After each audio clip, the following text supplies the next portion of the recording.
नमस्कार दोस्तों, समुद्र में भारत की ताकत को इंक्रीज बढ़ाने के लिए बहुत बड़ी अपडेट आ रही है।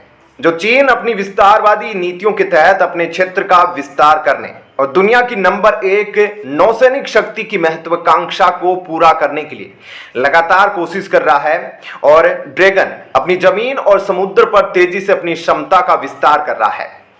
ताइवान पर चीन नजरें गड़ाए हुए हैं। चीन के पड़ोसी देश दक्षिणी चीन सागर को लेकर लगातार विवाद में हैं।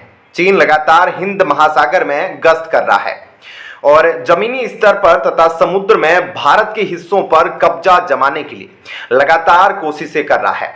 ऐसे में भारत को भी चीन को काउंटर करने के लिए मजबूती से काम करने की जरूरत है, ताकि जवाबी कार्रवाई में भारत कहीं भी चीन से कम नहीं रहे और चीन को मुंहतोड़ जवाब दे सके। इसी के तहत दोस्तों भारत की ओर से एक बहुत बड़ी अपडेट आ रही है, जिसमें भारत का साथ फ्रांस भी देने वाला है। दरअसल दोस्तों हिंद महासागर में चीन लगातार अपनी ताकत को बढ़ाने में लगा है और लगातार भारत को परेशान करने के लिए कुछ ना कुछ हरकतें करता रहता है। उसको काउंटर करने के लिए भारतीय नौसेना को दोस्तों एक और विमान वाहक पोत यानी कि एयरक्राफ्ट कैरियर और 3 परमाणु संचालित जो पनडुब्बियां हैं और 6 डीजल पनडुब्बियों की सख्त जरूरत है। और अब प्रधानमंत्री मोदी को इस पर अमल के लिए प्रस्ताव भेजा जा चुका है।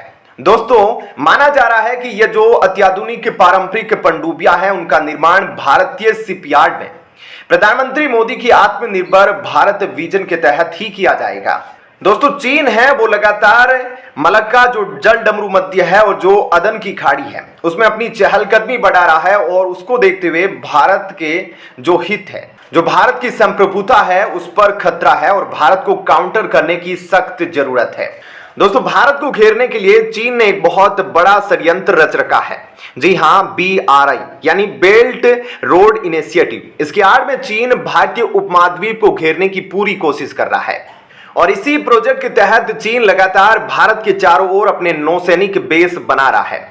कंबोडिया का जो रीम में टर्न अराउंड लॉजिस्टिक बेस है, वहीं बंगाल की खाड़ी में कोको द्वीप पर लिसनिंग पोस्ट हो गया, श्रीलंका में हम्बनटोटा बेस हो गया, बलूचिस्तान में ग्वादर हो गया, जस्क में जो नौसैनिक बेस है ईरान में और लाल सागर के मुहाने पर जिबूती में नौसैनिक बेस चीन तैयार कर चुका है। और चीन की कोशिश यही है कि जो भारत उसके लिए एशिया में सबसे बड़ा अड़ंगा है, भारत पर चारों तरफ से प्रेशर बनाया जा सके ताकि भारत दबकर रह जाए। चीन की कोशिश यह भी है कि इन इलाकों के जरिए चीन भूमध्य सागर में प्रवेश पाने की कोशिश करे। चीन की इन्हीं हरकतों की वजह से दोस्तों अब भारत को इन सब हथियारों की बेहद जरूरत है और बहुत जल्द भारत इस पर काम करना शुरू कर देगा। दोस्तों आपको पता है कि पिछले साल भारत ने IAC विक्रांत जो कि एक एयरक्राफ्ट कैरियर है उसको स्वदेशी रूप से बनाकर नौसेना को सुपुर्द कर दिया था। अब ऐसे ही एक और 45,000 टन के विक्रांत श्रेणी के विमान वाहक पोत की जरूरत है। इसके अलावा जो प्रोजेक्ट 76 के तहत उच्च तकनीक वाली डीजल इलेक्ट्रिक पनडुब्बियां हैं उसके विकास के कार्य को भी तेज किया जा रहा है। साथ ही 3 परमाणु ऊर्जा संचालित पारंपरिक सशस्त्र पनडुब्बियां यानी कि जो SSN टेक्नोलॉजी से लेस होगी उस पर अब फ्रांस जैसे देशों की सहायता से भारत काम शुरू कर रहा है।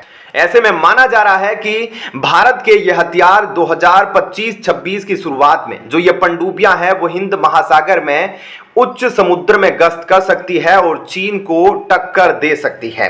दोस्तों इसके लिए सैल्यूट फ्रांस को भी बनता है, क्योंकि फ्रांस किसी भी देश के तैयार ना होने के बावजूद भारत को SSN के डिजाइन और निर्माण में सहायता प्रदान करने को तैयार है।